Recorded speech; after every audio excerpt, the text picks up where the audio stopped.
Today we shall embark on a most triumphant journey into a realm of black sheep titles that may not put the A in AAA, but rather the D in the P. And what I mean by that is the different in the playthrough. What did you think I meant? Anyway, yes, these 10 titles are the first set of many to come for the hidden gems and uniquely made games that deserve some more love in the artistic category. My grading system is unique, but just know it basically starts from 6 being fair, 7 being good, and anything above that being exemplary. Now, let's get this indie party started. Some may call it unfair to list this first title as a single title, but I can't deny that it's just a single disc, so I'll do the extra homework it takes to show you what you get for the exorbitant amount of money they're asking for it. Gamepoch's 6-in-1 is actually 5-in-1 in North America because only 5 games are playable, but the fact they are is quite special in physical form, and this particular set is a Chinese exclusive. We start with the puzzler called Life Goes On.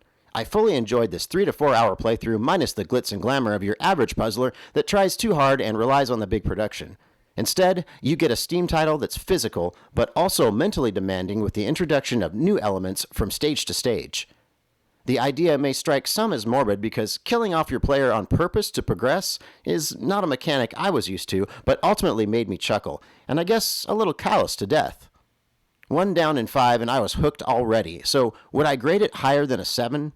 No, but venturing outside the box does provide a strange satisfaction I'm unfamiliar with and also enamored by. Next game on the list is Elemental, found on Steam, and another indie title that buttered my bread. Reason being is that this action-adventure puzzler utilizes 4 elements to switch through and progress through well-crafted stages of utopia-like driven music from the trio called Mind Tree. It is a delightfully challenging flow that allows for element morphing and well-crafted levels, full of tranquility. My overall score is a 7 out of 10, but I could see this growing on me more down the road. It's funny, the only way I could remember this next game's title is by the term nihilism, and I wonder if that's what they were going for in its story. Well, Nihilumbra does provide you with that F the void mentality. You'd have to play it to know what I mean, but despite its odd choice for a name, this is another dark indie title that I feel has some merit. This is another puzzler in the vein of, say, Limbo, with a lot crazier premise and misunderstood protagonist. The games in this set seem to be following a trend, but it's a well-received trend, and I, for one, am at a 7 out of 10 across the board, or should I say void. I have never played a game from the Super Comboman series, so when I popped this in not knowing what to expect, I realized I had another game that held my interest like the prior 3.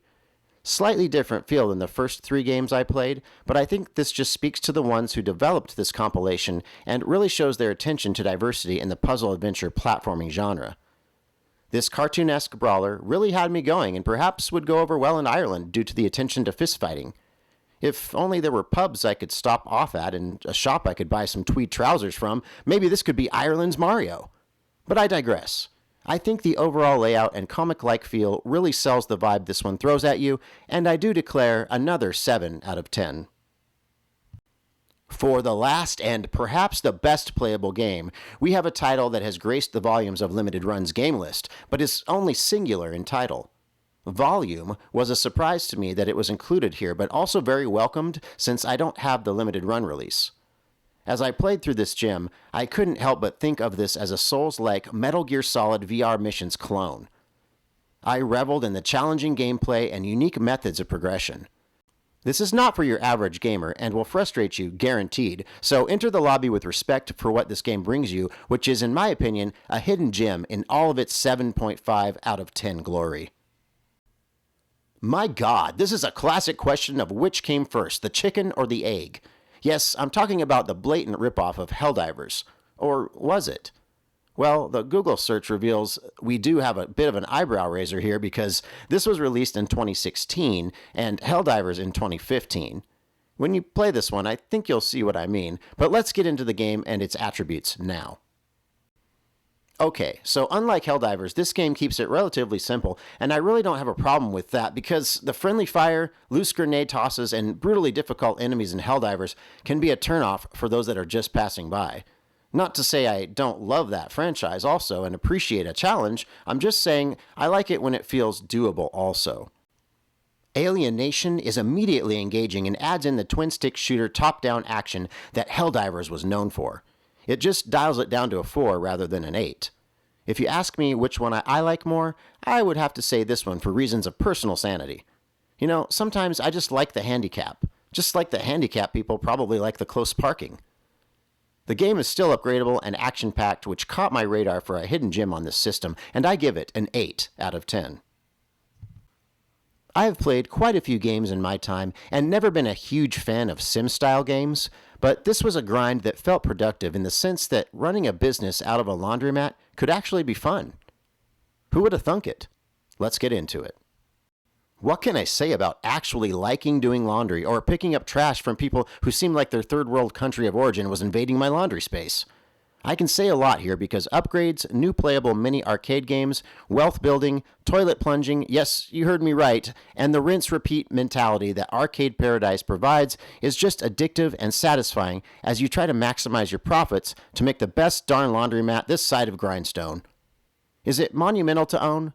Not exactly, but it is a dang fun way to kill some time and strangely feel productive doing it. I give Arcade Paradise a 7 out of 10. If there ever was a Ghost and Goblins or Ghouls clone, this game takes the battle-hardened cake. I guess I don't remember how punishing those games were because this one is a brutal wake-up call to that era of frustration. I don't have much to say because after 5 or so hours of repetitious death throes, I was done. Let's get into my thoughts, however, and take a brief look. Is it just me, or have I become accustomed to progression?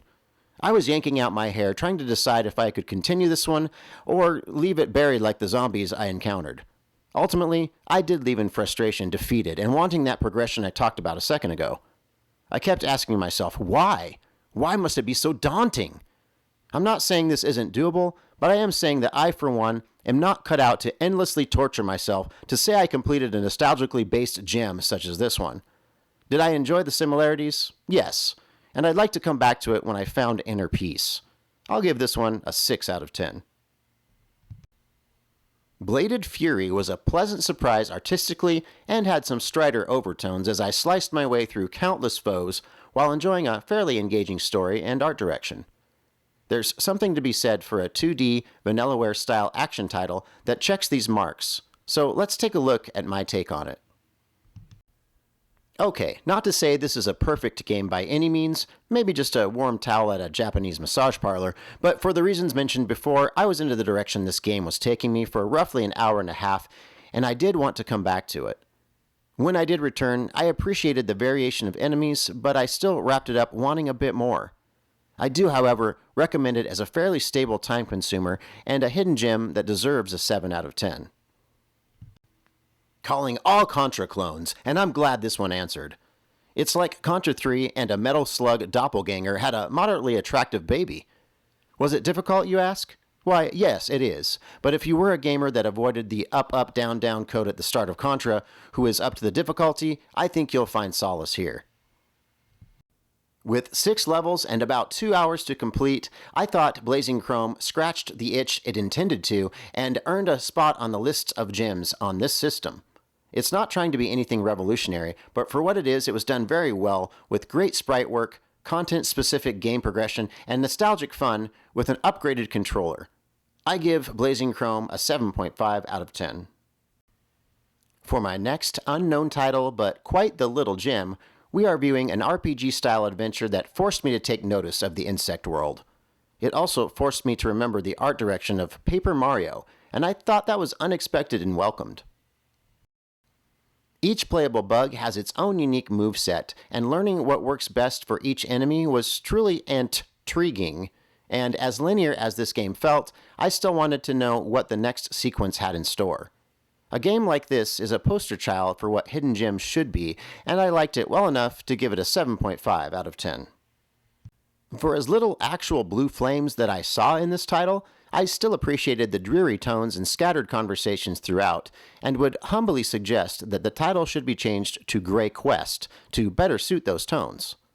I did end up liking it better than I thought I would, coming from a lesser-known developer.